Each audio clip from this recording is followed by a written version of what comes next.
आज हम लोग जो है मैथ्स पढ़ेंगे, ठीक है। और क्लास 12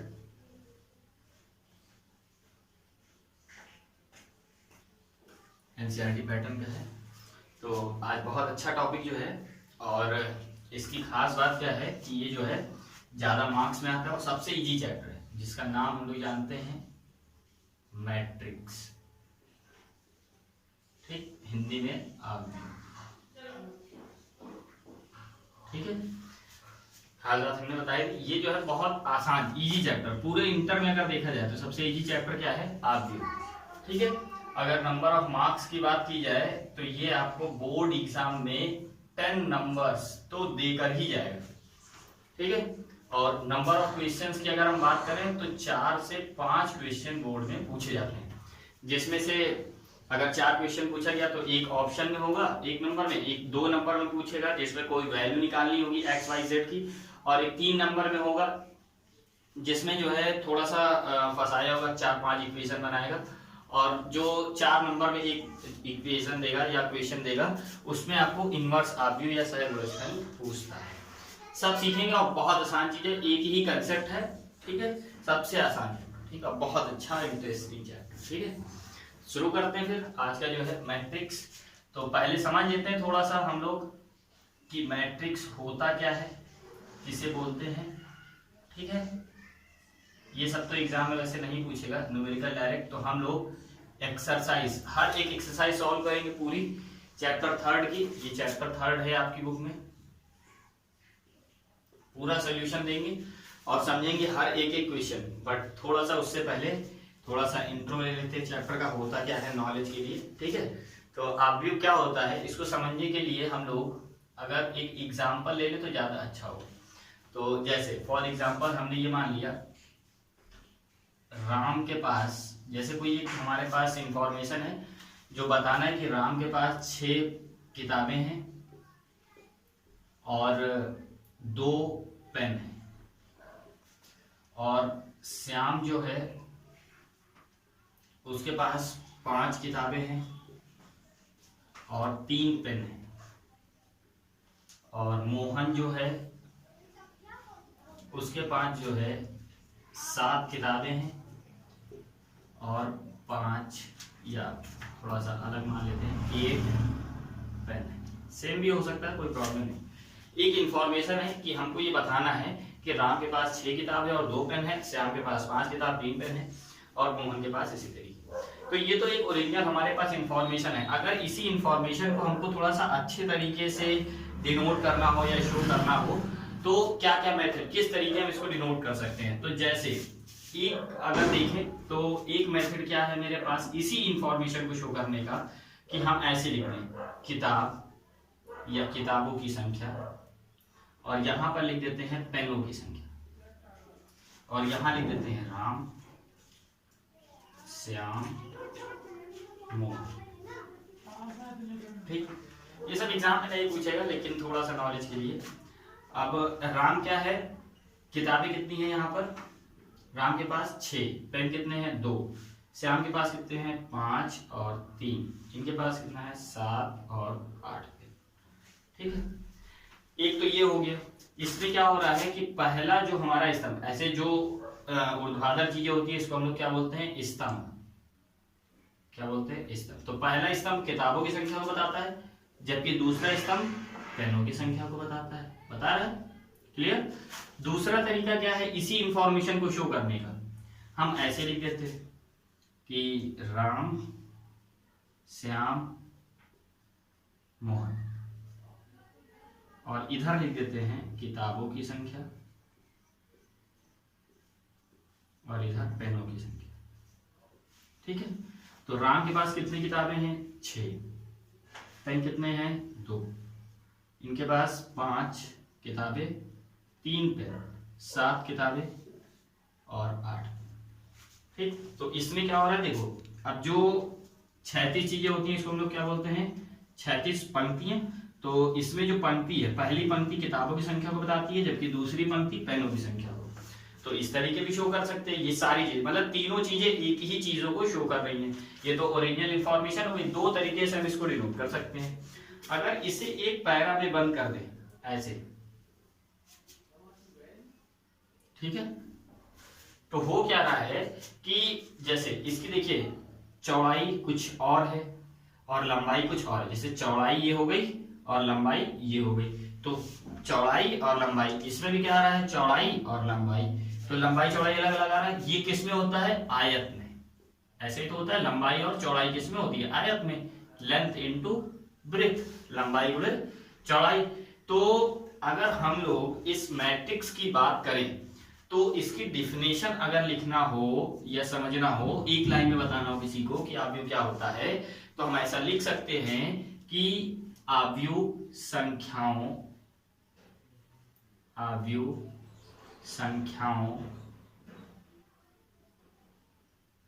या फलनों का मतलब कुछ भी हो सकता है। तो संख्याओं या फलनों का एक आयताकार क्रम विन्यास होता है।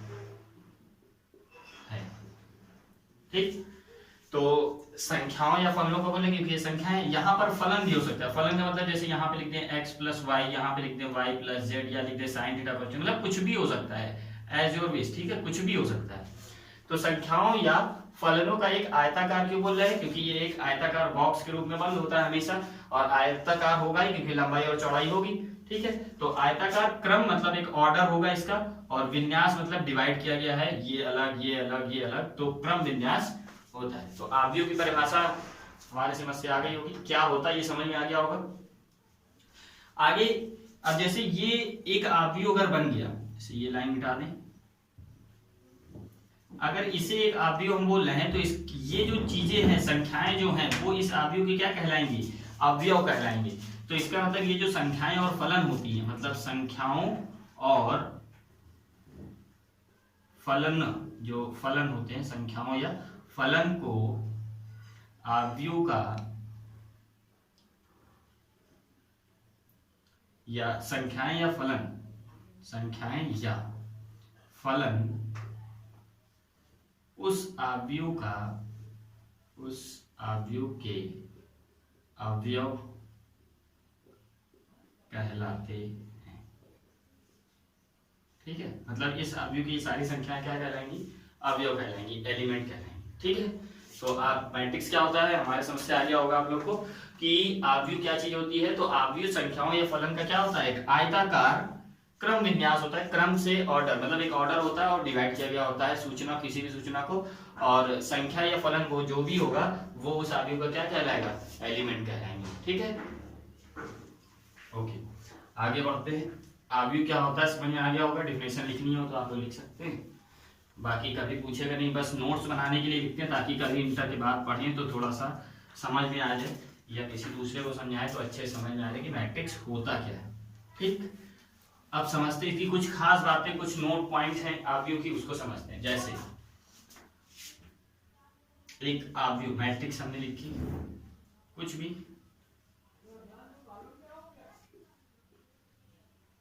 ठीक, तो पहली चीज क्या है, ये जो इस तरीके होता है क्षैतिज में, इसको हम लोग क्या बोलते हैं, पहली चीज इस क्षैतिज को हम लोग क्या बोलेंगे, रो, क्या बोलते हैं, रो, या फिर हिंदी में इसको क्या बोलेंगे, पंक्ति, क्या बोलते हैं, पंक्ति। ठीक, तो ये पहली पंक्ति है मतलब रो 1, और ये कौन सी पंक्ति है, रो 2।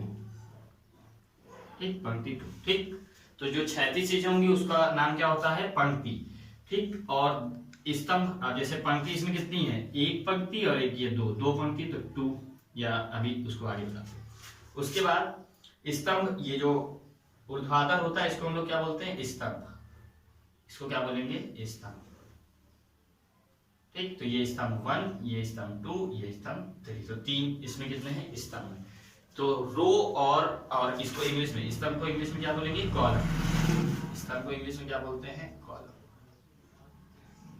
ठीक, तो कॉलम 1, कॉलम 2, इसको मतलब शॉर्ट फॉर्म में ऐसे लिखते हैं C1 C2 C3, C का मतलब कॉलम दूसरा, कॉलम तीसरा, कॉलम पहला। इसी तरीके इसको शॉर्ट में लिखते हैं रो 1 मतलब R1 और इसको लिखते हैं R2 रो 2। तो जो ऊर्ध्वाधर होता है इसे हम लोग क्या बोलते हैं कॉलम, और जो क्षैतिज होता है इसको हम लोग क्या बोलते हैं रो मतलब पंक्ति। ठीक, इतना समझ में आ गया क्या पंक्ति और स्तंभ क्या चीज होती है। ठीक, पहली चीज। दूसरी चीज इसी में समझते हैं हम लोग, कहते हैं ऑर्डर ऑफ मैट्रिक्स क्या होगा या कैसे लिखते हैं। Order of matrix, order of matrix Hindi में इसको बोलते हैं कोटि या आव्यूह की कोटि, आव्यूह की कोटि। क्वेश्चन में भी आपके बोलेगा कि इस आव्यूह की कोटि बताइए, ठीक है। तो इसे कहीं कहीं क्रम भी बोलते हैं, कोटि को क्रम मतलब आव्यूह का क्रम क्या है, ठीक है। तो कैसे निकालते हैं आव्यूह की कोटि। पहले आव्यूह की कोटि अगर लिखें तो ऐसा लिख सकते हैं स्तंभ की संख्या, सॉरी पंक्ति की संख्या, पंक्ति की संख्या इनटू स्तंभ की संख्या।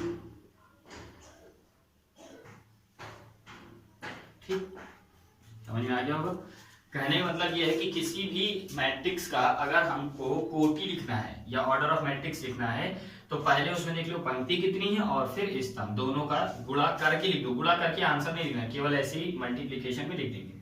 ठीक, अगर कोई एक जनरल मैट्रिक्स की अगर हम बात करें, एग्जाम्पल के लिए जनरल मैट्रिक्स की अगर हम बात करें तो जैसे A B C D E F, ठीक, इतना ही मान लेते हैं।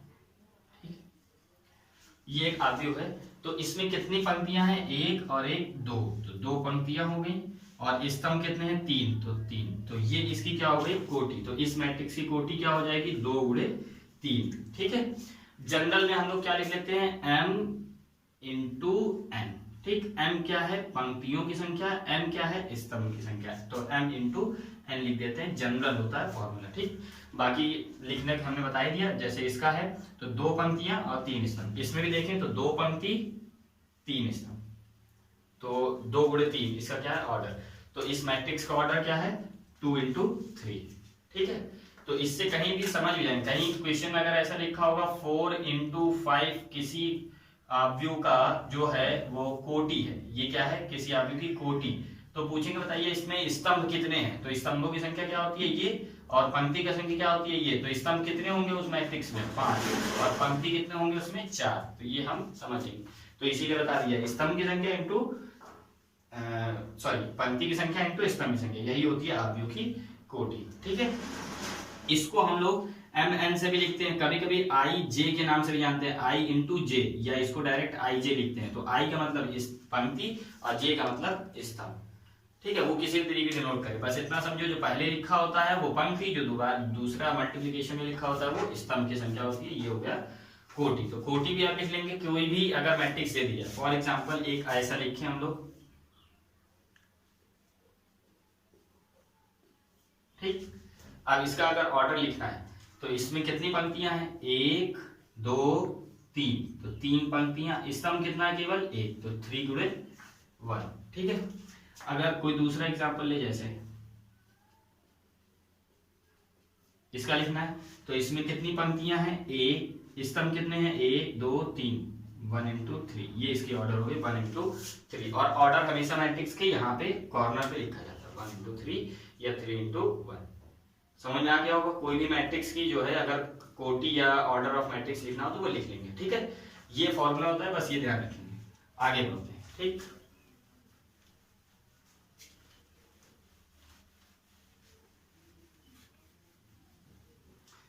अब कोई भी एलिमेंट की पोजीशन क्या होती है अगर इसको देखना हो तो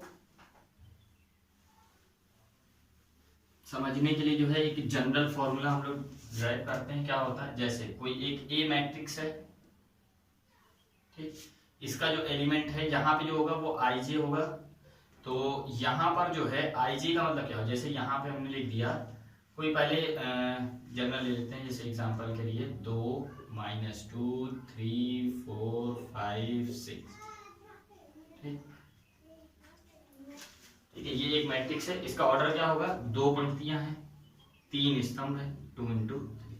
ठीक, तो यहाँ इस एलिमेंट की पोजीशन क्या है, तो यहाँ पर देखिए ए, ये जनरल होता है, ए लिखेंगे और ये क्या है, पहली पंक्ति है, पहली पंक्ति और पहला ही स्तंभ है, तो 1 1, तो ये 1 into 1 लिखने का मतलब क्या है, A1 1 का मतलब क्या होगा, पहली पंक्ति पहला स्तंभ। यहाँ पे क्या लिखेंगे, A1 2, 1 2 का मतलब क्या है, 12 नहीं, 1 2, 1 मतलब पहली पंक्ति है और दूसरा स्तंभ, क्योंकि पहले हमेशा क्या लिखेंगे, पंक्ति, और दूसरे में क्या लिखेंगे, स्तंभ, पहले रो फिर कॉलम। फिर इसी तरीके इसकी पोजीशन क्या है, 1 into 3, पहली पंक्ति तीसरा स्तंभ। इसी तरीके इसको लिखे तो A2 1, इसकी पोजीशन क्या है, A2 1, दूसरी पंक्ति पहला स्तंभ। यहाँ क्या लिखेंगे, A2 2, दूसरी पंक्ति दूसरा स्तंभ। फिर A2 3, 2 3 का मतलब दूसरी पंक्ति तीसरा स्तंभ। तो ये पोजीशन होता है, मतलब ऐसे लिखा होता है मैट्रिक्स। अगर इसी को डिनोट करें तो ऐसे लिखा है, A1 1 यहां पर होगा, A1 2, A1 3, A2 1, A2 2, A2 3, इस तरीके मैट्रिक्स लिखी जाती है। ठीक है, तो ये इसलिए बता रहा था कि मान लो, ये तो मैंने अभी बताया है, नोट करना होगा, आप लोग नोट कर लेना इसको वीडियो पॉज करके। ठीक है, अगर ये मैट्रिक्स दे दी जाए और इसमें बोल दे कि इस ए मैट्रिक्स में A2 3 की वैल्यू क्या है, ये बताइए, तो A2 3 कहां पर है, मतलब दूसरी पंक्ति तीसरा स्तंभ, तो दूसरी पंक्ति तीसरा स्तंभ कौन सा एलिमेंट है, 6, तो 6 इसकी पोजीशन पे। अगर इस तरीके लिखें A2 1, 2 1 का मतलब दूसरी पंक्ति पहला स्तंभ, तो दूसरी पंक्ति पहला स्तंभ, तो 4, इसका आंसर क्या होगा, 4। तो इस तरीके भी पूछ सकते हैं कि A2 3, A2 1 कोई भी मैट्रिक्स देकर के क्या वैल्यू होगी किस एलिमेंट की, मतलब कौन सा एलिमेंट किस पोजीशन पे है, ये इस तरीके फाइंड करें। ठीक है, IJ लिखते हैं। ठीक है, बात समझ आ गई। ठीक, आगे बढ़ते हैं। IJ भी लिखते हैं, A1 1 का मतलब जैसे AIJ ऐसे ही लिखते हैं हमेशा, लेकिन बस फर्क क्या होता है, अगर A1 1 हो गया है तो इसका मतलब I की वैल्यू क्या हो गई, 1, और J की वैल्यू भी क्या हो गई, 1। अगर इस AIJ की जगह पर हमने ऐसा लिख दिया A2 1, इसका मतलब I की वैल्यू कितनी है, 2, और J की वैल्यू कितनी है, 1, मतलब दूसरी पंक्ति पहला स्तंभ, दूसरी पंक्ति पहला स्तंभ। आप वही है, चाहे IJ लिखें चाहे इस तरह, मतलब ये एक वैल्यू फॉर्म होती है, ये एक जनरल फॉर्म होती है IJ। ठीक, आगे बढ़ते हैं।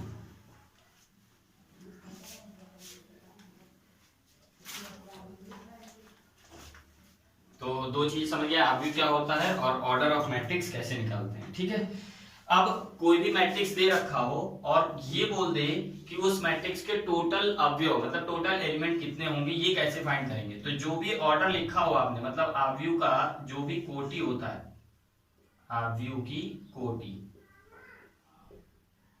तो टोटल एलिमेंट मतलब कुल अवयव, कुल अवयव अगर निकालना हो तो अगर हम ये मान लें कि अवयव, कोई एक अवयव थी जिसकी कोटि क्या है, m into n है, तो उसके कुल संख्या मतलब कुल एलिमेंट कितने होंगे, mn, मतलब मल्टीप्लाई करके जितना भी आएगा वही टोटल एलिमेंट कहलाते हैं mn। ठीक है, अगर इसको हमने ij मान लिया, i into j कोटि, तो कितने एलिमेंट हो जाएंगे, ij। ठीक है, अब ये जनरल फॉर्म थी, लेकिन एग्जांपल जैसे कोई एक मैट्रिक्स दे रखी है जिसकी ऑर्डर है 3 into 4, ठीक है, जिसमें पंक्तियां कितनी है, 3, और स्तंभ कितने हैं, 4, तो इसमें टोटल एलिमेंट कितने हो जाएंगे, 4 3 या 12, तो टोटल एलिमेंट 12। अगर ऐसा लिख दिया 5 into 2, तो कितने हो जाएंगे इसमें, 10 एलिमेंट टोटल।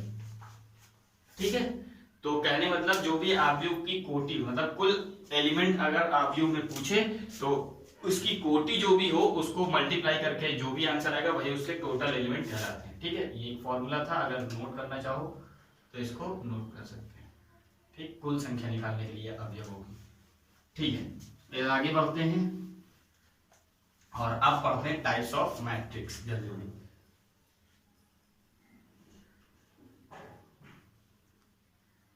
डेफिनेशन या ये सारी चीजें नहीं, हाँ अभी जो मैंने बताया ऑर्डर ऑफ मैट्रिक्स को और टोटल एलिमेंट्स कैसे फाइंड करते हैं, ये इससे क्वेश्चन 1 नंबर या 2 नंबर में जो आते हैं वो यही आते हैं। ठीक है। टाइप्स ऑफ मैट्रिक्स से 1 नंबर में पूछ सकता है कि ये कैसा मैट्रिक्स है, ठीक है। और बाकी न्यूमेरिकल तो अभी हम लोग सॉल्व करेंगे, अभी कुछ चीजें जो है जान लेते हैं। ये इसलिए जान लें ताकि जो 1-1 या 2-2 नंबर में क्वेश्चन आते हैं वो देख करके यहीं से सॉल्व हो जाते हैं, और बाकी जो क्वेश्चन दे रखे हैं चैप्टर में वो हम लोग अभी सॉल्व करते हैं, ठीक है। तो पहला टाइप्स ऑफ मैट्रिक्स में बात करें तो पहला मैट्रिक्स होती है कॉलम मैट्रिक्स। कॉलम मैट्रिक्स, ठीक है, हिंदी में बोलते हैं स्तंभ आव्यूह। क्या होता है? स्तंभ आव्यूह, ठीक। जल्दी जल्दी समझते हैं और बहुत आसान, नाम से ही काम होता है एकदम। कॉलम मैट्रिक्स मतलब स्तंभ आव्यूह, इसका ये मतलब है, स्तंभ मतलब केवल स्तंभ हो, तो एक ऐसा मैट्रिक्स जिसमें केवल एक स्तंभ हो उसे हम लोग क्या बोलेंगे? स्तंभ आव्यूह बोलेंगे। मतलब ऐसा आव्यूह या एक ऐसा, एक से कोई मतलब नहीं, कितनी भी हो सकते हैं, ऐसा आव्यूह जिसमें केवल एक स्तंभ हो उसे स्तंभ आव्यूह कहते हैं, ठीक। एक ऐसा आव्यूह जिसमें केवल एक ही स्तंभ हो, ठीक है, एक ही मतलब केवल एक स्तंभ हो, उसे ही हम लोग क्या बोलेंगे। तो जैसे एग्जांपल की बात करें, एक ही स्तंभ होना चाहिए, पंक्ति की कोई कंडीशन नहीं, पंक्ति कितनी बचे, तो ऐसे लिख दिया 5 4 3, ठीक। तो इसमें पंक्ति कितनी है? 3 है। जैसे इसका ऑर्डर लिखिए तो 3 पंक्तियां 1 स्तंभ, 3 × 1, तो केवल एक स्तंभ, तो उसे स्तंभ आव्यूह बोलते हैं। समझ में आ गया? इसी तरीके दूसरा टाइप क्या है? Row column, sorry row matrix, ठीक है। ऐसा है, इसको इस तरीके भी लिख सकते हैं 5 × 4, इसमें क्या है 2 × 1, मतलब पंक्तियों की संख्या कुछ भी हो सकती है, बस स्तंभ एक ही होना चाहिए, उसे हम लोग कॉलम मैट्रिक्स बोलेंगे। दूसरा रो मैट्रिक्स, जिसे हम लोग क्या बोलते हैं? पंक्ति आव्यूह। क्या बोलते हैं? पंक्ति आव्यूह। ये भी नाम से ही काम है, जैसा इसमें केवल एक स्तंभ होना चाहिए तो स्तंभ आव्यूह, इसी तरीके यहाँ पर क्या है कि जिसमें केवल एक ही पंक्ति हो, मतलब जिसमें केवल, मतलब पंक्तियों की संख्या क्या होनी चाहिए? केवल कितने हो? 1, ठीक है। पंक्तियों की संख्या कितनी हो? 1। तो आप लोग हिंदी में लिख लीजिएगा जैसा ऊपर हमने लिखा है, ऐसा आव्यूह जिसमें केवल एक ही पंक्ति हो उसे हम लोग पंक्ति आव्यूह बोलते हैं। तो यहाँ पर पंक्ति एक होनी चाहिए, स्तंभ कितने की इससे नहीं मतलब है। तो जैसे इसका एग्जाम्पल की बात करें तो इसके एग्जाम्पल में हम ऐसा लिख सकते हैं 5 4 3, तो देखिए इसमें पंक्ति कितनी है? 1, ऑर्डर अगर लिखें, और स्तंभ कितने? 3, तो 1 × 3, तो ये क्या हो गई? पंक्ति आव्यूह, ठीक है। तो जैसा यहाँ पर स्तंभ आव्यूह मतलब केवल एक स्तंभ हो, पंक्ति कितनी भी हो, और पंक्ति आव्यूह मतलब पंक्ति एक हो, स्तंभ कितने भी हो सकते हैं, ठीक है। तो ऐसे इसको ऐसे भी लिख सकते हैं 5, ये दोनों में आता है। ये जो अगर केवल एक ही एलिमेंट है तो इसमें एक ही पंक्ति एक ही स्तंभ, तो 1 × 1 की मैट्रिक्स है। इसी तरीके इसमें भी एक ही पंक्ति एक ही स्तंभ, तो ये दोनों में आ सकता है, क्योंकि पंक्तियों की संख्या 1 होनी चाहिए, यहाँ पे है, यहाँ पर क्या है? स्तंभों की संख्या 1 होनी चाहिए, वो है, और ये भी 1 हो गया तो उससे कोई मतलब नहीं है, ठीक है। तो कंडीशन समझ गए होंगे केवल नाम से। कॉलम मतलब केवल एक ही कॉलम हो, रो कितने भी हो।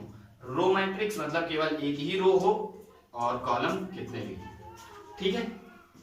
ओके, आगे बढ़ते हैं। 2 टाइप्स हो गए, थर्ड फोर्थ से।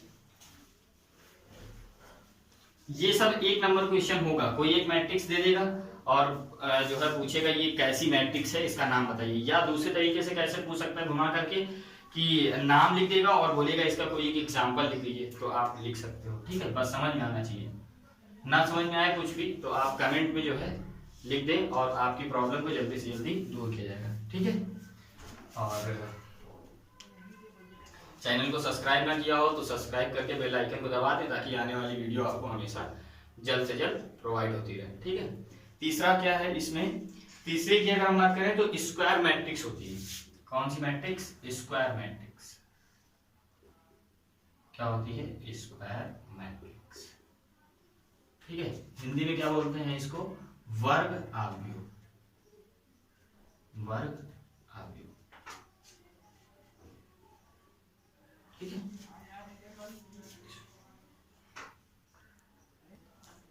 ठीक है, स्क्वायर मैट्रिक्स। तो ये क्या होता है समझते हैं। तो नाम से ही सब हर एक चीज मतलब जितने भी टाइप से नाम से, वर्ग, वर्ग में क्या होता है कि लंबाई और चौड़ाई हमेशा क्या होती है वर्ग में बराबर होती है। तो इसी तरीके यहाँ पर क्या होगा, पंक्तियों की संख्या और स्तंभ की संख्या क्या होनी चाहिए, मतलब ऐसा मैट्रिक्स जिसकी पंक्तियों की संख्या स्तंभ की संख्या के क्या हो, बराबर, स्तंभ की संख्या के बराबर हो, उसे हम लोग क्या बोलते हैं, स्क्वायर मैट्रिक्स। तो हिंदी में अगर लिखना हो तो ऐसे लिख सकते हैं, एक ऐसा आव्यूह जिसमें पंक्तियों की संख्या तथा स्तंभ की संख्या क्या हो, बराबर हो, उसे हम लोग वर्ग आव्यूह कहते हैं। फॉर एग्जाम्पल जैसे, ठीक है, जैसे ऐसा लिख देते हैं, ठीक। इसका ऑर्डर क्या है, 2 इंटू 2, 2 पंक्तियां हैं और 2 स्तंभ है, तो 2 इंटू 2 की ये स्क्वायर मैट्रिक्स।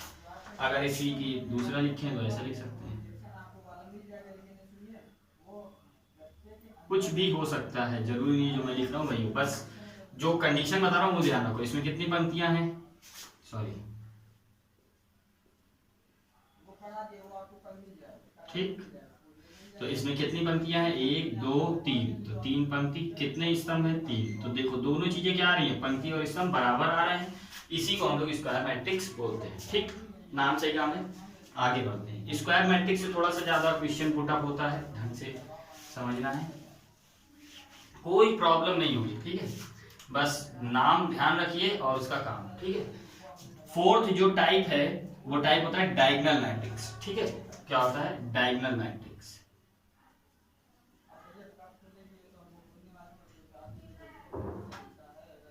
इसको हिंदी में हम लोग क्या बोलते हैं, डायगोनल को हिंदी में क्या बोलेंगे,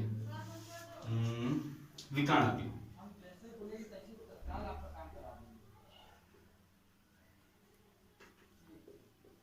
ठीक है, विकर्ण आव्यूह, ठीक है, डायगोनल मैट्रिक्स। अब विकर्ण आव्यूह क्या होता है, ये भी नाम से काम है। विकर्ण मतलब ऐसे खींचा जाता है, जैसे एक वर्ग बनाए तो ऐसे या ऐसे, यही तो विकर्ण होते हैं, ठीक है। तो विकर्ण आव्यूह ऐसे काम हुआ, क्या है, ये एक ऐसा आव्यूह होता है, मतलब विकर्ण आव्यूह एक ऐसा आव्यूह होता है जिसके विकर्ण के तत्व या विकर्ण के अवयव, विकर्ण के अवयव को छोड़कर, विकर्ण के अवयव को छोड़कर बाकी सारे अवयव शून्य, उसे हम लोग क्या बोलेंगे, विकर्ण आव्यूह बोलेंगे, ठीक है। इसका क्या मतलब है, जैसे 5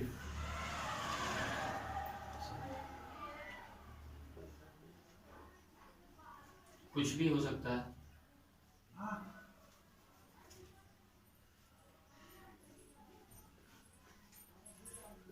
ठीक। तो यहां दिखाई दे रहा है कि विकर्ण के जो अवयव हैं उनको छोड़ दे तो बाकी सारे अवयव क्या हैं, मतलब क्या है, 0 है, शून्य, ठीक। तो ऐसे अवयव को ही हम लोग क्या बोलते हैं, विकर्ण अवयव। बस ये ध्यान रखना, इसमें कंडीशन क्या है कि विकर्ण अवयव जो है वो केवल और केवल स्क्वायर मैट्रिक्स ही हो सकती है, मतलब वर्ग अवयव में तो कोई भी एलिमेंट 0 हो या ना, उससे कोई मतलब नहीं है, लेकिन वर्ग अवयव को ही विकर्ण अवयव कह सकते हैं, ठीक। तो इसमें हम आगे ये भी लिख सकते हैं, एक या ऐसा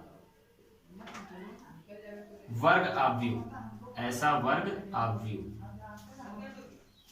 वर्ग अवयव जिसके विकर्ण के अवयव को छोड़कर, बाकी सारे अवयव क्या हो, शून्य हो। तो डायगोनल मैट्रिक्स स्क्वायर मैट्रिक्स होनी ही चाहिए, ये कंडीशन है, स्क्वायर मैट्रिक्स होगी तभी विकर्ण अवयव होगा। तो इसका क्या है, ऑर्डर 3 इंटू 3, समझ गए होगे। डायगोनल मैट्रिक्स मतलब एक ऐसा वर्ग अवयव जिसके विकर्ण के तत्व को छोड़कर बाकी सारे तत्व क्या हो, 0 हो। बस कंडीशन ध्यान रखना इसकी क्या है, वर्ग अवयव होना चाहिए तभी डायगोनल मैट्रिक्स होगी, विकर्ण अवयव होगा नहीं तो नहीं होगा, ठीक। फोर्थ टाइप पढ़ते हैं, सॉरी 5 डायगोनल मैट्रिक्स, और डायगोनल मैट्रिक्स के बाद आता है स्केलर मैट्रिक्स। 5th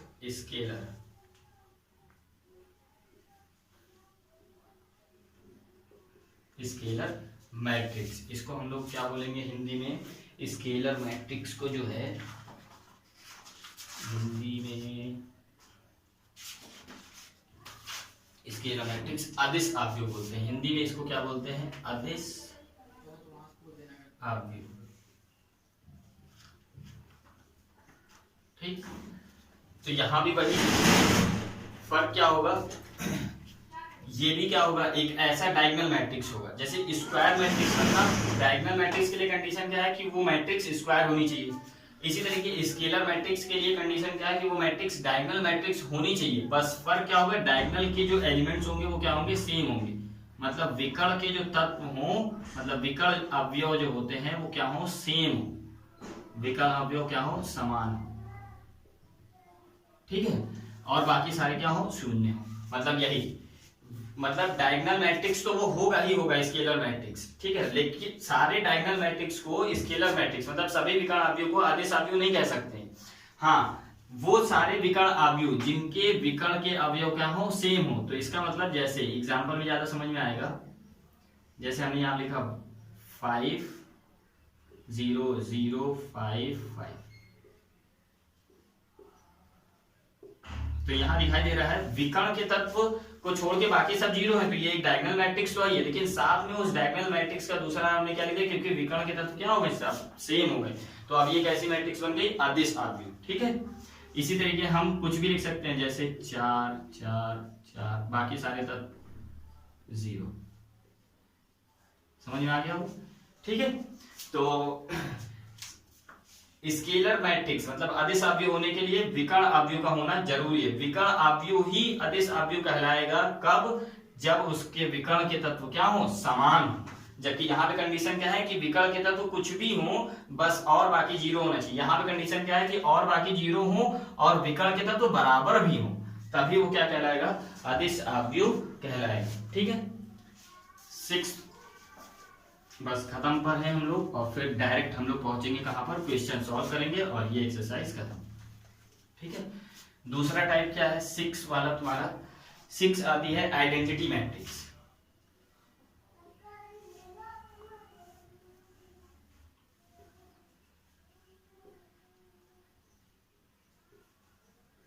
इसको हम लोग बोलते हैं तत्समक आव्यूह। ठीक, ये बहुत ज्यादा इंपॉर्टेंट है, ये बहुत पूछते हैं। ठीक है, और इसका यूज भी बहुत होता है। आइडेंटिटी मैट्रिक्स क्या होती है, नाम से क्या है, आइडेंटिटी मतलब केवल 1 होना चाहिए। तो इसमें क्या है कि विकर्ण के तत्व क्या हो, 1 ही हो। मतलब यहां पर कंडीशन क्या है कि विकर्ण के तत्व क्या हो, विकर्ण अवयव 1 हो, सारे विकर्ण अवयव क्या हो, 1 हो, और बाकी सारे, बाकी जितने भी अवयव हो वो क्या है, 0 होने चाहिए। ठीक, आप लोग ये ध्यान रखिएगा कि डायगोनल मैट्रिक्स हो या स्केलर मैट्रिक्स हो या आइडेंटिटी मैट्रिक्स हो, इन सब के लिए कंडीशन क्या है कि वो मैट्रिक्स पहले स्क्वायर मैट्रिक्स हो, जिसमें स्तंभ और पंक्तियों की संख्या बराबर हो, तभी ये सब पॉसिबल है, नहीं तो ये सारे पॉसिबल, मतलब ये जो 3 हमने बताए ये पॉसिबल नहीं होंगे। कौन कौन से, एक तुम्हारा आता है स्केलर मैट्रिक्स, एक डायगोनल मैट्रिक्स और एक आइडेंटिटी मैट्रिक्स। इनमें ये सारी चीजें क्या होनी चाहिए, इसके लिए कंडीशन है कि स्क्वायर मैट्रिक्स जरूर होना चाहिए। बाकी जो अलग से हमने जो कंडीशन बताई वो, तो आइडेंटिटी मैट्रिक्स वो वर्ग आव्यूह होता है जिसके विकर्ण के तत्व 1 हो, बाकी सब 0 हो। तो एग्जांपल के लिए जैसे 1 0 0 1, ये 2 × 2 की एक आइडेंटिटी मैट्रिक्स है, इसीलिए ऐसा भी लिख सकते हैं 1 0 0 0 1 0 0 0 1। ये क्या है तुम्हारी 3 × 3 की एक आइडेंटिटी मैट्रिक्स है। इसको ध्यान रखिएगा, इसमें बहुत ज्यादा पूछते हैं। जैसे आइडेंटिटी ऐसे लिखा जाएगा I3, तो इसकी वैल्यू हम लोग समझ जाएंगे। I3 का मतलब इसकी कोटि क्या होता है, 3, मतलब इसमें जो स्तंभ और पंक्ति तो बराबर हो, क्योंकि स्क्वायर मैट्रिक्स ही में ये पॉसिबल है। तो इसमें स्तंभों की संख्या 3 और पंक्ति की संख्या 3, तो I3 का मतलब क्या लिखा हुआ, 1 0 0 0 1 0 और 0 0 1, ये I3। अगर क्वेश्चन में कहीं बोल दिया I2, तो I2 का मतलब 2 पंक्ति 2 स्तंभ, क्योंकि दोनों बराबर होंगे, स्क्वायर मैट्रिक्स ही होगी, तो 1 0 0 1। ठीक, I4 लिख दिया तो 4 पंक्ति 4 स्तंभ। ठीक, तो आइडेंटिटी मैट्रिक्स भी समझ में आ गया। कंडीशन सबके ध्यान रखना, बस डायगोनल मैट्रिक्स में डायगोनल के तत्व कुछ भी हो, अलग अलग हो, तो और बाकी सारे जीरो हो तो उसे डायगोनल मैट्रिक्स बोलेंगे। अब इसमें एक कंडीशन और बढ़ जाती है कि स्क्वायर होना चाहिए और साथ में विकर्ण के अवयव क्या हो, समान हो, और बाकी सब जीरो। आइडेंटिटी में भी और एक कंडीशन मिलेगी, विकर्ण के तत्व 1 ही होना चाहिए, बाकी सब जीरो, लेकिन स्क्वायर तीनों में होना चाहिए, चाहे वो डायगोनल हो, चाहे आइडेंटिटी हो, चाहे स्केलर हो। ठीक, उसके बाद आगे समझते हैं last and very very easy, जिसे हम लोग जीरो मैट्रिक्स बोलते हैं। जीरो मैट्रिक्स वेरी इजी, जिसके सारे एलिमेंट क्या हो, जीरो। ऐसी मैट्रिक्स को जीरो मैट्रिक्स से शून्य अवयव के नाम से जानते हैं। ठीक है, तो सारे टाइप्स हम लोगों ने पढ़ लिए, टाइप्स ऑफ मैट्रिक्स पढ़ लिया, और छोटी छोटी बातें कि ऑर्डर कैसे लिखते हैं, एलिमेंट्स की पोजीशन क्या होती है, ये सब सीखे। अब डायरेक्ट हम लोग कहाँ चलेंगे, क्वेश्चंस पर। बस एक चीज छोटा सा नोट पॉइंट बना करके लिख लेना, इससे बहुत क्वेश्चन, 2 या 3 क्वेश्चन आएंगे आपके में, जिसे हम लोग बोलते हैं अवयव की समानता। कैसे पहचानेंगे कि अवयव समान है या नहीं है, तो अवयव की समानता, इक्वलिटी ऑफ मैट्रिक्स। ठीक है, इक्वलिटी ऑफ मैट्रिक्स। तो यहाँ समानता बोल रहा है ना, तो ऐसे दो, मतलब अगर एक ए मैट्रिक्स है और एक बी मैट्रिक्स है, इन दोनों को हम लोग a equal to b, equal matrix या इक्वल मैट्रिसेस तब बोल सकते हैं जब ए की ऑर्डर और बी का ऑर्डर क्या हो, सेम हो। मतलब पहली कंडीशन क्या है कि कोटि दोनों की क्या होनी चाहिए, बराबर होनी चाहिए, कोटि दोनों की समान होनी चाहिए। ठीक है, पहली कंडीशन क्या है अवयव के समान होने की, कि कोटि क्या हो, दोनों की बराबर हो अवयव की कोटि। दूसरी कंडीशन क्या है कि सेम एलिमेंट या समान अवयव बराबर हो, समान अवयव, समान अवयव समान हो। इसका क्या मतलब है कि जो सिचुएशन पे, जो जैसे एक ए हमने मैट्रिक्स मानी 1 2 3 4 5 6, ठीक, एक बी मैट्रिक्स हमने मान ली,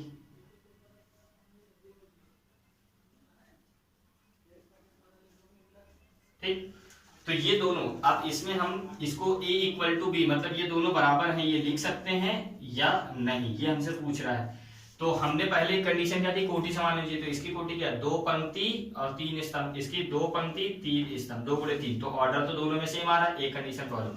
समान अवयव समान, समान अवयव समान का मतलब यहाँ पे a11 की वैल्यू देखो क्या है 1, यहाँ पे a11 की वैल्यू ये भी 1, यहाँ पे a12 की वैल्यू 2, यहाँ पे a12 की वैल्यू 2, मतलब इसकी वैल्यू इसके बराबर है, इसकी वैल्यू इसके बराबर है, इसकी वैल्यू इसके बराबर, मतलब समान अवयव, मतलब समान पोजीशन पर ये समान वैल्यू होनी चाहिए, समान पोजीशन पे समान, समान पे, इसीलिए बोले समान अवयव समान होनी चाहिए। समान अवयव मतलब समान पोजीशन पर समान वैल्यू समान होनी चाहिए। ठीक, अगर इसी को बी को अगर हम चेंज करके ऐसे लिख दें,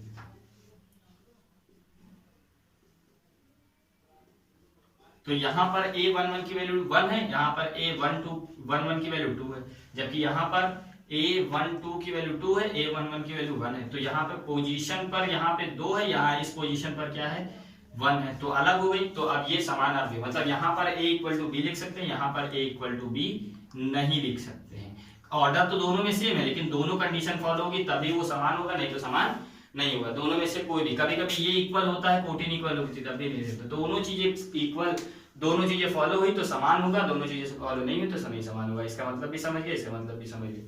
ठीक, आप बढ़ते हैं क्वेश्चंस की तरफ। ठीक है, समझ में आ गया ना। ये समान अवयव समान का मतलब क्या होता है कि समान पोजीशन पर समान वैल्यू होनी चाहिए। ठीक, ध्यान रखना। इसमें क्वेश्चन थोड़ा सा घुमा करके पूछेगा इक्वलिटी ऑफ क्वेश्चन में, जैसे एक यहाँ पे हम थोड़ा सा बता दें आपको, जैसे एक ए मैट्रिक्स ऐसा देगा कि यहाँ पर x प्लस वाई है, यहाँ पर 7 है, यहाँ पर 2 है, यहाँ पर x, यहाँ पर y, यहाँ कुछ भी दे सकता है। और यहाँ पर एक बी मैट्रिक्स दे देगा 2 3 5, यहाँ पर ऐसा नहीं हो सकता है 5 6 7, ठीक, ऐसा दे रखा है। और बोल दिया क्वेश्चन में कि a इक्वल टू बी है, उसने खुद बोल दिया कि a b के समान, मतलब a मैट्रिक्स b मैट्रिक्स के इक्वल है, तो x y z के। तो जब उसने ही बता दिया कि वो इक्वल है, तो इक्वल होने की कंडीशन क्या है कि समान अवयव समान, तो कोटि तो समान दिख रही है। पहली चीज कोटि तो इक्वल पहले से ही दिख रही है, उससे मतलब नहीं। लेकिन उसने कह दिया समान है, इसका मतलब उसने देखा होगा कि समान अवयव समान है, तो इसका मतलब x प्लस वाई की वैल्यू कितनी होगी 2 होगी। तो एक इक्वेशन ये मिल गई। और यहाँ पर अगर x की वैल्यू देखें तो कितनी मिल गई 5, क्योंकि ये इसके इक्वल होगा अब, क्योंकि उसने बोल दिया है कि a बराबर b होगा। इसी तरीके y की वैल्यू यहाँ पे कितनी हो जाएगी, ये वाली इस वैल्यू के बराबर होगी 6, z की वैल्यू कितनी हो जाएगी 7। अब हमको ये नहीं देखेंगे बराबर है या नहीं है, उसने बोल दिया बराबर है तो हम वैल्यू बराबर करेंगे, क्योंकि ये कंडीशन होती है। ठीक, आई होप कि आ गया होगा समझ में। अब क्वेश्चन की ओर बढ़ते हैं और आज एक एक्सरसाइज हम लोग आव्यूह की कर लेंगे। ठीक है, तो आज हम लोग अब सॉल्व करते हैं जल्दी से एक्सरसाइज 3.1। इसमें का पहला क्वेश्चन जो है वो आप अगर एनसीईआरटी बुक में देखेंगे तो पहला क्वेश्चन वेरी सिंपल है, वो आप लोग खुद कर लेंगे। ठीक है, खुद सॉल्व हो जाएगा, बहुत आसान है। जैसे एक मैट्रिक्स दे रखी है A और उसमें दे रहा है कि 2, 35 और √3। ठीक है, और बोल रहा है कि आव्यूह की कोटि लिखिए। ठीक है, सभी लोग अपने बुक में देखेंगे और समझेंगे। तो जो A दे रखा है पहला क्वेश्चन, उसमें ये दे रखा है 2, 35 √3, 5 -2, 1, 19, 5/2 और -5, -7, 12 और 17। ठीक, अब इसमें कह रहा है आव्यूह की कोटि लिखिए, तो पंक्ति कितनी है 1, 2, 3, 3 पंक्ति, स्तंभ कितना है 1, 2, 3, 4, तो ये कोटि हो गई, ये एक आंसर। अवयवों की संख्या, तो अवयवों की संख्या कोटि को गुणा कर तो 4 नहीं 12, तो टोटल अवयव कितने हो गए 12।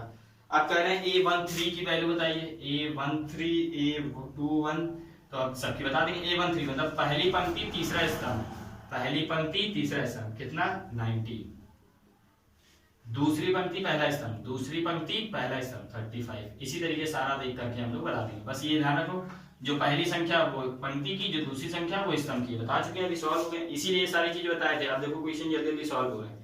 ठीक है, ठीक है।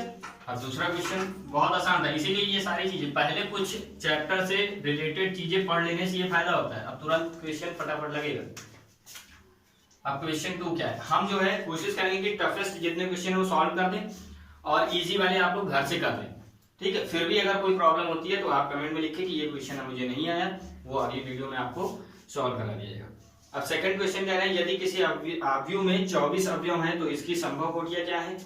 ठीक है, अब कोटियां मतलब वही ऑर्डर m × n, ऑर्डर होता है ना कोटि। अब कह रहे हैं कोई एक मैट्रिक्स है जिसमें कुल एलिमेंट कितने हैं, कुल अवयव कितने हैं, कुल अवयव 24 है। तो अब कुछ नहीं सोचना है, कुल अवयव इतने हैं ना, तो इसका मतलब कुल अवयव निकाले कैसे गए होंगे, स्तंभ और पंक्ति की संख्या को गुणा करके, तभी तो इन्होंने निकाला होगा, क्योंकि कुल अवयव निकालने का तरीका क्या है, पंक्ति और स्तंभ की संख्या को गुणा कर दो, तो गुणा करके इन्होंने निकाला होगा। तो आप कह रहे हैं संभव कोटियां क्या क्या हो सकती हैं, तो बस आप माइंड में ये सोचो कि ऐसी कितनी संख्याएं हैं जिनको गुणा करने पर, ऐसी कितनी संख्याएं जिनको गुणा करने पर कितना आता हो 24, वो सारी इसकी संभव कोटियां कहलाएंगी।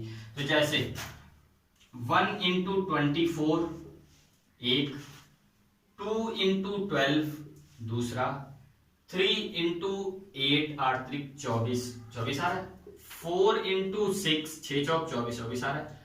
और क्या कुछ हो सकता है, हाँ इसका उल्टा भी लिख सकते हैं। अब इन सब का मतलब क्या है कि एक पंक्ति 24 स्तंभ, दो पंक्ति 12 स्तंभ, इसी तरीके बढ़ रहा है। इसको पलट करके भी लिख सकते हैं, हो सकता है ऐसा हो जाए 24 × 1, 24 पंक्ति एक स्तंभ, तब भी कुल एलिमेंट 24 ही आएंगे। इसी तरीके 12 × 2, इसी तरीके 8 × 3, इसी तरीके 6 × 4। क्या और पॉसिबल है और कोई नंबर का दो ऐसे कोई दो नंबर जिनको गुणा करने पे 24 आता हो, हमारे समझ से नहीं हुआ। ठीक है, तो बस यही होगा आंसर, आप लोग चेक कर लीजिए। यही आपका क्या है, कुल कोटियों संभव कोटि की संख्या। ठीक है, ओके। आप कह रहे हैं कुल एलिमेंट मतलब अब कुल संख्या, इसी में दो क्वेश्चन है कि कुल अवयव जो हैं वो कितने हो गए हैं 13। तो ऐसे दो संख्याएं जिनका गुणा करने पर अब 13 आता हो, तो अब 13 जो है वो एक ऑड नंबर है, तो ऑड नंबर किसी का मल्टीप्लिकेशन नहीं होता है जल्दी, तो इसी वजह से क्या लिख सकते हैं, इसकी संभव कोटियां, जो संभव कोटियां होंगी इसके लिए, ठीक है, संभव कोटियां क्या हो जाएंगी 1 × 13 या फिर 13 × 1, और किसी को गुणा करने पर 13 नहीं आ सकता, तो इसकी संभव कोटियां यही आ गई। ठीक, तो कुल अवयव दे रखे हो और संभव कोटियां पूछे तो बस ये सोचो कि उस संख्या मतलब ऐसी दो संख्याएं जिनको गुणा करने पर उतना ही आना चाहिए। ठीक है, और इसका मतलब भी आप लोग समझ रहे होंगे। इसका मतलब क्या है कि 3 पंक्ति 2 स्तंभ, सॉरी 8 स्तंभ, 4 पंक्ति 6 स्तंभ, ये एक ऑर्डर हो गया और कुल पंक्ति 6 ही रहेगी। ठीक है, समझ में आ रहा है? ठीक, इसी तरीके थर्ड क्वेश्चन की अगर हम बात करें तो यदि किसी अवयव में 18 अवयव हैं तो उसके इसी तरीके सेम इसी तरीके आप क्वेश्चन करिएगा, थर्ड क्वेश्चन आ जाएगा। अब फोर्थ क्वेश्चन की बात करते हैं।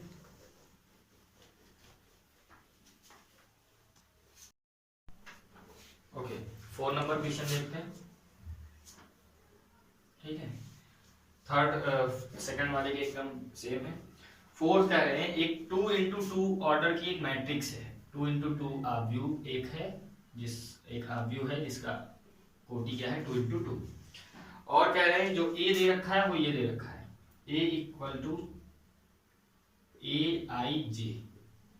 ठीक है, की रचना कीजिए जिसके अवयव निम्नलिखित प्रकार के हैं। तो पहला कंडीशन है कि AIJ जो है वो इस तरीके बना हुआ है, I + J का होल स्क्वायर बाई 2। ठीक, और एक अवयव बनाइए। ठीक है, वीडियो पॉज करके पहले खुद आप लोग जितने भी क्वेश्चन मैंने कराए हैं 3.1 में या जितने भी आगे अभी सॉल्व कराऊंगा एक्सरसाइज में, तो पहले जो भी क्वेश्चन है उसको खुद से ट्राई करें। उसके बाद जब नहीं आता है तब मेरा सोल्यूशन देखें। ठीक है, बाकी जो बीच बीच में मैं क्वेश्चन छोड़ देता हूं, ठीक है, अगर वो आप घर पे सॉल्व करें, जैसे हमने सेकंड करवा दिया, थर्ड छोड़ दिया क्योंकि वो इसी की एकदम सेम है। अगर जैसे ये भी नहीं आता तो वो आप कमेंट में बताएं, उसको दूसरी वीडियो में आपको सॉल्व करके बता दिया जाएगा। और जितने भी क्वेश्चन है, जैसे ये फोर्थ क्वेश्चन अब मैं करने जा रहा हूँ, तो इसको वीडियो पॉज करके आप खुद एक बार ट्राई करें, जब सॉल्व ना हो तब हमारा सोल्यूशन देखें। ठीक है, करने का यही सही तरीका है। तो अब 2 into 2 की मैट्रिक्स है, 2 पंक्तियां होंगी और 2 स्तंभ होंगे। ठीक है, और ए वही मैट्रिक्स है, तो ए में AIJ लिखा हुआ है, तो इसमें पंक्ति कितनी है 2, स्तंभ कितने हैं 2, IJ ये दे रखा है। तो यहाँ पे क्या आएगा देखो, A11 मतलब पहली पंक्ति पहला स्तंभ, फिर A12 पहली पंक्ति दूसरा स्तंभ। अब क्या स्तंभ 2 से ज्यादा हो सकते हैं? नहीं हो सकते, तो 1 2 तक ही जाएगा। उसके बाद A21 दूसरी पंक्ति पहला स्तंभ, इसी तरीके A22 दूसरी पंक्ति दूसरा स्तंभ। अब इससे ज्यादा जा नहीं सकता है क्योंकि 3 पंक्तियां 3 स्तंभ है। अब इस सिचुएशन पे होगी क्या क्या चीजें, वो इस तरीके डिनोट है कि A11, अब AIJ लिखा हुआ है, A11 की वैल्यू निकालेंगे तो I की भी वैल्यू 1, J की वैल्यू 1, तो I की वैल्यू 1, J की वैल्यू 1, तो 1 + 1 का होल स्क्वायर बाई 2 कितना आ जाएगा 4/2 मीन्स 2। तो इसकी जगह पर क्या आ जाएगा, A यहाँ पे आ गया 2। फिर A12 की वैल्यू निकाल लेते हैं, सॉरी A12 कैसे निकलेगा, 1 की वैल्यू, I की वैल्यू 1, J की वैल्यू 2, इसका होल स्क्वायर बाई 2, तो कितना आ जाएगा 9/2, तो 9/2, तो दूसरा यहाँ पे 9/2। इसी तरीके A21 की वैल्यू आप सॉल्व करोगे, मतलब I की वैल्यू 2 और J की वैल्यू 1, तो फिर कितना आ जाएगा 3 और होल स्क्वायर, तो 9/2 ही आ जाएगा। उसके बाद A22 I की वैल्यू भी 2, J की वैल्यू 2, तो 4 का स्क्वायर कितना हो जाएगा 16 को 2 से डिवाइड करेंगे तो कितना आ जाएगा 8। उसी तरीके आप सॉल्व करिएगा, तो ये एक मैट्रिक्स आ गया। देखिए इसका ऑर्डर क्या है 2 into 2 का था, यही आंसर हो गया। ठीक, इसी तरीके 4 का सेकंड है I/J, मतलब अब कंडीशन दे रहा है, अब ये नहीं, इसकी जगह पे IJ रखेंगे और सेम सॉल्व कर लेंगे। इस तरीके I + 2J / 2, मतलब सारी कंडीशन दे रखी है, इसी तरीके सॉल्व करके निकाल लेंगे। ठीक है, सॉल्व करना, फिर भी ना आए तो कमेंट में लिखना, फिर अगली वीडियो में उसका सोल्यूशन दे दिया जाएगा। ओके, ठीक है। अब क्वेश्चन नंबर 5 देखते हैं। तो इसमें कह रहे हैं 3 into 4 की मैट्रिक्स है। ऑर्डर क्या दे रखा है क्वेश्चन नंबर 5 में 3 into 4। तो इसका मतलब यहाँ पे पंक्ति कितनी हो जाएंगी, I की वैल्यू मैक्सिमम 3 तक जा सकती है, J की वैल्यू मैक्सिमम 4 तक जा सकती है। तो मैं जनरल लिख के दिखा दे रहा हूँ, बाकी कंडीशन चलो एक फर्स्ट वाला इसको सॉल्व कर देते हैं आपके लिए। ठीक है, 3 into 4 आप पहले खुद ट्राई कर ले, जब नहीं आएगा तब मेरा सोल्यूशन देखिएगा, वीडियो पॉज करके ट्राई कर ले। अब जो निम्नलिखित प्रकार से प्राप्त है, तो 3 into 4 की मैट्रिक्स लिखनी है। तो 3 into 4 जैसे A वो मैट्रिक्स हम मान लें, तो 3 into 4 3 पंक्तियां होंगी, तो A11 यहां होगा, A12, A13, A14। ठीक, फिर A21, A22, A23, A24, इसी तरीके A31, A32, A33 और A34। ठीक, ये हो गया। अब इसकी वैल्यू क्या क्या होगी, तो पहली कंडीशन ये क्या दे रहे हैं कि Aij कितना है, इस तरीके डिफाइंड है 1/2 मॉड -3i + j। ठीक, तो मॉड लगा दिया इन्होंने। अब मॉड की कंडीशन हम लोगों ने पढ़ा है, मॉड हमेशा मुझे पॉजिटिव वैल्यू ही देता है। क्या देता है, पॉजिटिव वैल्यू देता है, बस यही वैल्यू है यहाँ पर मतलब। ठीक है, पॉजिटिव वैल्यू ही देगा। तो अब जैसे A11 की वैल्यू निकालनी है, तो i की वैल्यू 1, j की वैल्यू 1, तो 1/2 -3 × 1 + 1, तो 3 -3 प्लस का 2, तो 1 देखिए अंदर क्या बचेगा, माइनस का 2, और ये मॉड अब जब हटाएंगे तो पॉजिटिव वैल्यू देगा, तो 1/2 × 2, 2 से 2 कैंसिल, कितना आया 1, तो a का पहला अवयव कितना हो गया 1। ठीक, इसी तरीके A12 की वैल्यू, तो 1/2 -3 × 1 प्लस का 2, j की जगह पर 2, i की जगह पर 1, तो 1/2 -1 आएगा, बाहर निकालेंगे तो 1, तो 1/2 × 1, तो कितना आ जाएगा 1/2। तो इसी तरीके सारा हर एक की वैल्यू निकाल करके पुट अप कर देंगे। ठीक है, और एग्जाम में अगर क्वेश्चन आता है तो ये लिखने को आपको जरूरत नहीं, ये समझाने के लिए मैंने लिखा, आप डायरेक्ट वैल्यू निकालेंगे और लिखते चले जाएंगे। ठीक है, इसी तरीके सबकी वैल्यू निकालेंगे और हर एक एलिमेंट का लिख देंगे, वही आपका आंसर आ जाएगा। ठीक है, सॉल्व करना फिर भी ना आए कमेंट में आप लिखें, अगली वीडियो में आपका सोल्यूशन दिया जाएगा। ठीक, उसके बाद नेक्स्ट क्वेश्चन पे चलते हैं। समझ में आ रहा है ना? ठीक है, अब 6 नंबर पे चलते हैं। कह रहे हैं x, y, z का मान निकालिए हर एक कंडीशन के लिए। तो यहाँ पे इक्वलिटी वाला जो हमने एक नोट पॉइंट बताया था, a = b वाला, वो अलग दे रखा है। तो इसमें ऐसा बता रहे हैं कि फर्स्ट जो क्वेश्चन है 6 का फर्स्ट, 4x 3 5, ये इसके इक्वल है y z 1 5 और x y z के लिए निकाली। तो ये आपस में इक्वल दे रखा है, क्वेश्चन नहीं, तो इसका मतलब y की वैल्यू किसके इक्वल होगी 4 के, तो y की वैल्यू 4, x की वैल्यू किसके इक्वल होगी 1 के, तो 1 के, z की वैल्यू किसके इक्वल है 3 के, तो x y z की वैल्यू आंसर आ गया। देखो देख करके आंसर आ गया, बस पता होना चाहिए। उसके बाद दूसरा क्वेश्चन दे रहे हैं ऐसा, दूसरा क्वेश्चन भी ऐसे, थर्ड आपको करवा देते हैं, ये थोड़ा टफ है। ठीक है, थर्ड भी हो जाएगा, बहुत आसान है, और सेकंड भी हो जाएगा, लेकिन आपको हम थर्ड बता देते हैं। 6 का थर्ड, आप वीडियो पॉज करके सॉल्व कर ले, जब नहीं आएगा तब सोल्यूशन देखिएगा। ठीक, और अगर आ जाता है तो अपना सोल्यूशन मेरा सोल्यूशन मैच करके देखें, आंसर भी मैच करके देखें। ठीक है, और जो अच्छा लगे उसको यूज करें। इक्वल्स टू 9 5 7, ये दे रखा है। ठीक, अब इसको सॉल्व करना है, तो ये आपस में तो इक्वल है ना, तो डायरेक्टली इक्वल कर देंगे। x + y + z = 9 है, x + z = 5 है, y + z = 7। तीन इक्वेशन, तीन अननोन फाइंड कर लेंगे, क्या दिक्कत है। देखिए यहां से अगर सेकंड इक्वेशन से इसको 1 मान ले, इसको 2, इसको 3, तो सेकंड इक्वेशन में अगर x की वैल्यू निकाले तो 5 - z आएगी, और थर्ड इक्वेशन से y की वैल्यू अगर निकाले तो 7 - z आएगी। इन दोनों की वैल्यू उठा करके फर्स्ट इक्वेशन में पुट अप कर देते हैं। तो देखिए x की जगह पे क्या रखेंगे 5 - z, y की जगह पे y की जगह पे क्या लिखेंगे 7 - z, और प्लस z = 9।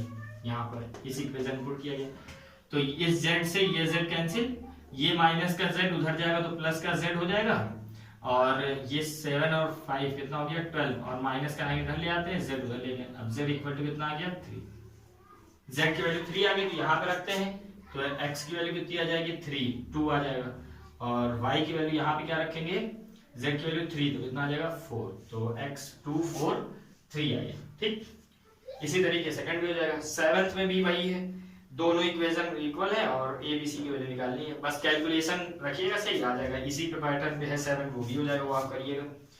ठीक, उसके बाद 8 है, उसमें कंसेप्ट बताया है। अब मैंने अभी पढ़ाया था कि स्क्वायर मैट्रिक्स क्या होती है, वर्ग आव्यूह। वर्ग आव्यूह में मैंने बताया था जिसमें पंक्ति और स्तंभ की संख्या क्या होनी चाहिए, बराबर होनी चाहिए, तभी वर्ग कहलाएगा। तो इसमें बस यही पूछ रहे हैं कि ए एक मैट्रिक्स है जिसमें ए आई जे दे रखा है और कह रहा है कि ये एक वर्ग आव्यूह होगा, ये एक वर्ग आव्यूह मतलब स्क्वायर मैट्रिक्स, स्क्वायर मैट्रिक्स कब होगा। ठीक है, तो चार पोजीशन दे रखी, क्या चार चार ऑप्शन दे रखे हैं, क्या m ग्रेटर देन n और m लेस देन n और एक m इक्वल टू n या none of these fourth equation. ठीक, तो उससे मतलब नहीं, तो स्क्वायर होने के लिए पंक्ति और क्या बोलते हैं स्तंभ की संख्या इक्वल होनी चाहिए। तो ये पंक्ति और स्तंभ, ये पंक्ति ये स्तंभ, तो ये दोनों में ज्यादा है, ये नहीं हो सकता, ये भी नहीं हो सकता है, बस यही हो सकता है जिसमें पंक्ति और स्तंभ बराबर होंगे तभी ये अवयव मतलब तभी ये मैट्रिक्स जो है वो वर्ग आव्यूह होगा। थर्ड आपका जो ऑप्शन है वो एकदम करेक्ट है। ठीक, उसके बाद 9 नंबर क्वेश्चन क्या कह रहा है कि x तथा y के प्रदत्त किन मानों के लिए आव्यूह के निम्नलिखित युग्म समान होंगे। समान होंगे, युग्म क्या हो, समान हो। इसका मतलब जो मैट्रिक्स एक ये दे रखी है आपको 3x + 7 y + 1 5 2 - 3x। ठीक है, और दूसरी एक मैट्रिक्स दे रखी है 0 8 y - 2 और यहां पर दे रखा है 4। ठीक, ये समान होना चाहिए, तो समान होने का मतलब इक्वल होना चाहिए। कब होगा, अब ये बोले नहीं इक्वल हो, x और y के किन मान के लिए दोनों इक्वल होगा, तो x y की वैल्यू फाइंड करते हैं। तो यहां से अगर x की वैल्यू निकालें तो 3x + 7 इक्वल टू क्या लिख सकते हैं 0, इसके इक्वल होगा अगर बराबर होना है तो x की वैल्यू यहां से क्या आ जाएगा 7 उधर जाएगा माइनस में और 3 डिवाइड में, तो 7/3 आ गई x की वैल्यू। यहां से अगर हम y की वैल्यू निकालें तो देखिए 5 इक्वल टू क्या आ जाएगा y - 2, तो y की वैल्यू ये 2 इधर आएगा प्लस में, तो ये क्या हो जाएगा 7। यहां से भी y की वैल्यू अगर हम चेक करना चाहते हैं तो y + 1 = 8, तो y की वैल्यू कितनी आ जाएगी 7। फिर यहां से x की वैल्यू देखते हैं तो 2 - 3x = 4, तो x की वैल्यू ये उसको उधर ले आओ, इसको इधर, तो 2 - 4 ये उधर जाएगा प्लस में, लेस हो जाएगा -2 और इधर 3x डिवाइड में आ जाएगा 3, तो -2/3। तो x की वैल्यू, y की वैल्यू देखिए यहां से भी 7 है, यहां से भी 7, तो ये तो ठीक है। यहां पे x की वैल्यू -2/3, यहां पे आ रहा है -7/3, तो x की वैल्यू, y की वैल्यू तो सेम है लेकिन x की वैल्यू क्या आ रही है अलग अलग आ रही है, जबकि आनी एक ही चीज, कोई एक ही वैल्यू हो सकती है क्योंकि द्विघात तो दे नहीं रखती है। ये कैसा दे रखा है जो फलन है आपका, वो एक पदी मतलब सॉरी क्या बोलते हैं उसको, रेखीय समीकरण है, तो x की केवल एक ही वैल्यू होगी तो अद्वितीय, जबकि दो वैल्यू यहाँ पे दिखाई दे रही है, इस वजह से कोई भी x y का ऐसा इन चारों में से जो भी ऑप्शन दे रखे हैं कोई भी संभव नहीं है। तो बी वाला जो ऑप्शन है वो आपका क्या होगा सही होगा, कि कोई भी हम नहीं निकाल सकते। क्यों, क्योंकि x की दो वैल्यू आ रही है, जबकि रेखीय फलन दे रखा है तो एक ही वैल्यू होनी चाहिए x की, और वो भी दोनों सेम जैसे y की आ रही। ओके, 9 नंबर क्वेश्चन हो गया। आ गया, ना समझ में आया तो फिर से कमेंट में जो है आप लिखें, सोल्यूशन आपको जल्द से जल्द पहुंचा जाएगा। उसके बाद जो है 10 number question, very easy. 3x3 एक मैट्रिक्स दे रखी है, एक मैट्रिक्स का ऑर्डर है 3x3, कोटि के ऐसे अवयवों की कुल संख्या होगी, कितनी होगी जिनकी प्रत्येक प्रविष्टियां 0 और 1 हो। ऐसे कितनी मैट्रिक्स बना सकते हैं जिसकी प्रविष्टियां क्या है 0 और 1, और मैट्रिक्स क्या होनी चाहिए 3x3, ऑर्डर दे रखा है। तो अगर ऑर्डर ये दे रखा है तो उस मैट्रिक्स से कुल अवयव अगर निकालना चाहते हैं तो कुल अवयव अगर उस मैट्रिक्स के हम देखें, आप लोग वीडियो पॉज करके अपने आप से सॉल्व करेंगे पहले, फिर नहीं आएगा तो देखते हैं। तो कितना हो जाएगा 3x3 मतलब 9 टोटल एलिमेंट्स होंगे, और कह रहे प्रत्येक प्रविष्टियों के लिए दो संभावनाएं हैं, या तो 0 या तो 1। तो हर एक एलिमेंट दो तरीके से डिफाइन किया सकता है, या तो 0 या तो 1। इसका मतलब प्रत्येक एलिमेंट के लिए, प्रत्येक अवयव के लिए संभव प्रविष्टियां या संभव, जैसे आप लोगों ने क्रमचय पढ़ा होगा ना कि कितने चयन कर सकते हैं, तो दो चयन कर सकते हैं, या तो 0 या तो 1, तो दो मैक्सिमम चयन हो सकता है प्रत्येक के लिए। ठीक है, अब क्रमचय टोटल 1 कितने सकते हैं, देखिए एक एलिमेंट दो तरीके से डिफाइंड है, टोटल कितने एलिमेंट है 9, तो कुल क्रमचयों की संख्या कितनी होगी, कुल क्रमचयों की संख्या, तो ये आप लोगों ने फर्स्ट ईयर में पढ़ा होगा क्रमचय संचय, कुल क्रमचयों की संख्या एक 2 तरीके से और टोटल कितने हैं 9, तो 2 की पावर 9। अब इसको जब आप सॉल्व करेंगे तो कितना आ जाएगा 512। तो टोटल ऑब्यू कितने बन सकते हैं 512। जो ऑप्शन नंबर कौन सा है इसमें डी, तो आपका ऑप्शन नंबर डी क्या है एकदम करेक्ट है। ठीक, ये हो गया 10। ठीक है, सारे क्वेश्चन सॉल्व करा दिए। फिर अब जो एक्सरसाइज 3.2 है उसको नेक्स्ट वीडियो में हम लोग सॉल्व करेंगे और बढ़िया से पढ़ेंगे। जो भी प्रॉब्लम हो वो आप कमेंट में लिखें और अच्छे से पढ़ते रहें, वीडियो को लाइक एंड शेयर करते रहें। और ऐसे ही पढ़ना हो तो ज्यादा से ज्यादा चैनल को लाइक एंड सब्सक्राइब करते रहें। Thank you so much.